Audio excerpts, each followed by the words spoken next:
it seemed like the right thing to do. About the music, what's about the music? You made hard rock today. Will you make in the future perhaps experiments? Not really, it's just going to be English rock and roll. Mm-hmm. That's about it. It's coincidental that we were in the same band together before.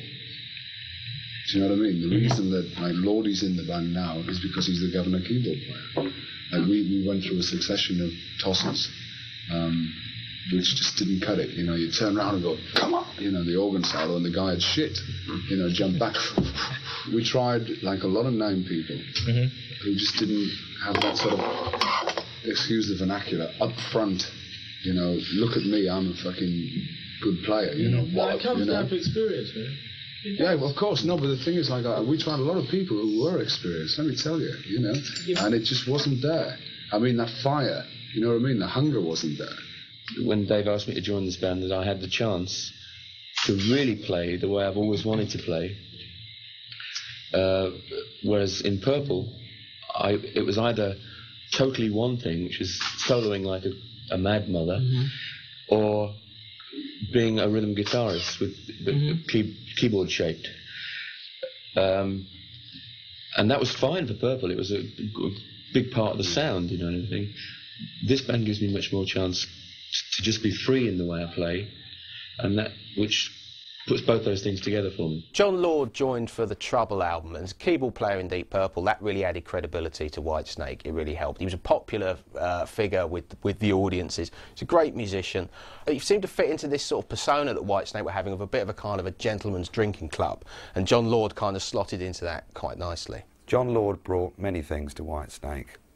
Tremendous moustache, nice waistcoats, but a bit of gravitas as well, because ex-Deep Purple, that kind of, you know, certainly showed that this was quite a serious band, an all-star band beginning to develop, which is definitely the way that Whitesnake would develop in the future years. There were people who would come because David had been in Purple, so we got the help from that, from the past.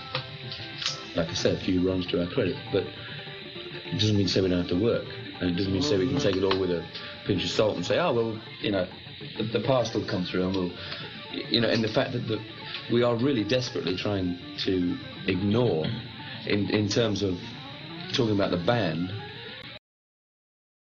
what credentials any single member of the band might have. I mean, in fact, we could just as truthfully and honestly and rightly for the band talk about Neil's credentials as being as important musically. He's got huge. Yeah.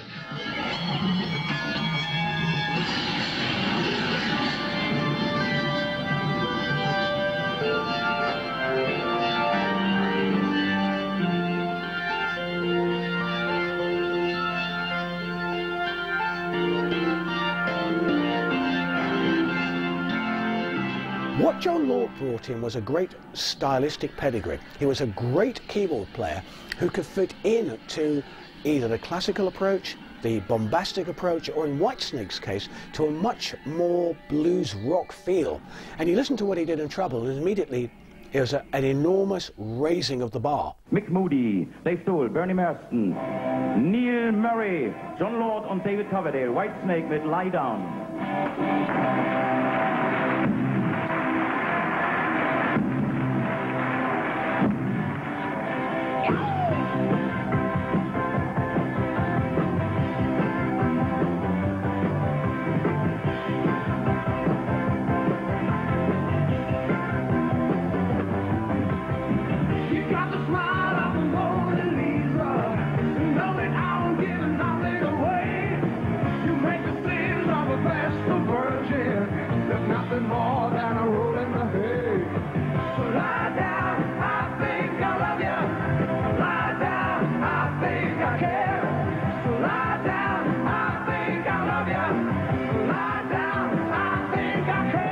The Trouble album cost $20,000 altogether, artwork and everything. We just recorded so quickly and caught it all. That was 5 tracks in one night, remember? But it's so refreshing to get that hunger down, you know what I mean? Everyone's burning to do it, which is good, you know. It's a great feeling. At the end of Purple, there was like, shall we do it, you know, whatever. And the hunger doesn't come across. Good tunes, though, you know. There's some good, and the playing has always been excellent. But the real heart and that desperation to fucking impress, do you know what I mean, or project. It just wasn't there anymore. Come on, girl, it'll be alright. Easy does it, not slow. You know, but tonight's the night. Come on and let your feelings show.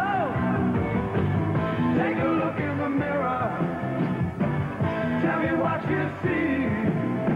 Now, if it ain't sweet surrender, you can blame it on somebody, not the devil in me.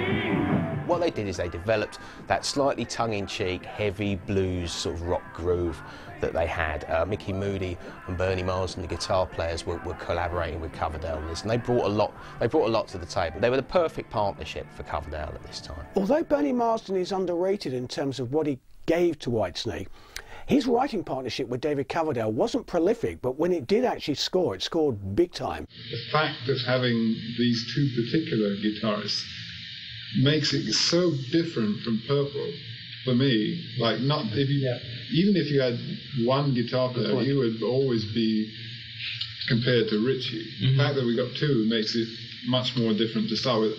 But the personalities of Bernie and Mickey put it on such a completely different level that it's not your sort of posy heavy metal guitar rock hero thing, which, you know, I feel is a bit overdone. It's much more like Mickey has his own personality, Bernie has his personality, and they work together and separately.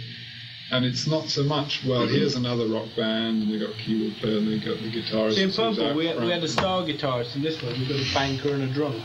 Going to feature a good friend of ours now. Going to play slide guitar for you. Sorry? Mickey Moody. It's a song called Coverdale believed that Mickey Moody had the makings of a world-class slide guitarist, if not the best slide guitarist in the world, and he wanted Mickey Moody to be recognized as such within Whitesnake. I need a woman to treat me good, give me everything that a good woman should. Every day and every night, she be waiting on a brown-eyed boy. Treat her right, I'm a lover to baby, sneaking up on you. I'm a lover to baby, sneaking up on you.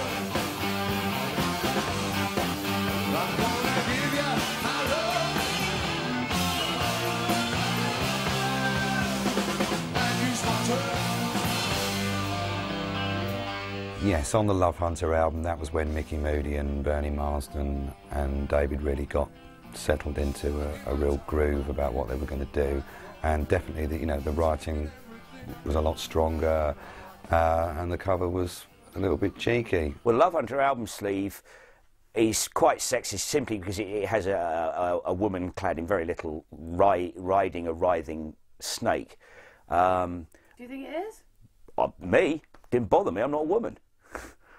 I mean, did it bother anyone? Well, yes, yeah, feminist. I wouldn't have thought it's in Jermaine Greer's record collection.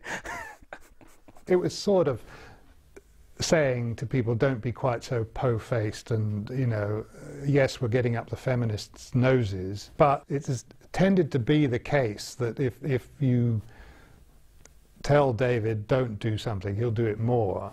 Or let's see how we can really do something that's going to annoy people that don't like the band, and the ones who do like the band will think it's great, or, you know, they will just accept it. It created at the time, it's perfect Spinal Tap, you know, it's a fine line between sexy and sexist. This was the whole thing. Coverdale was always unrepentant about it. He never apologised, he just brazened it out. It's hot enough to boil a monkey's arse up here, Your Majesty.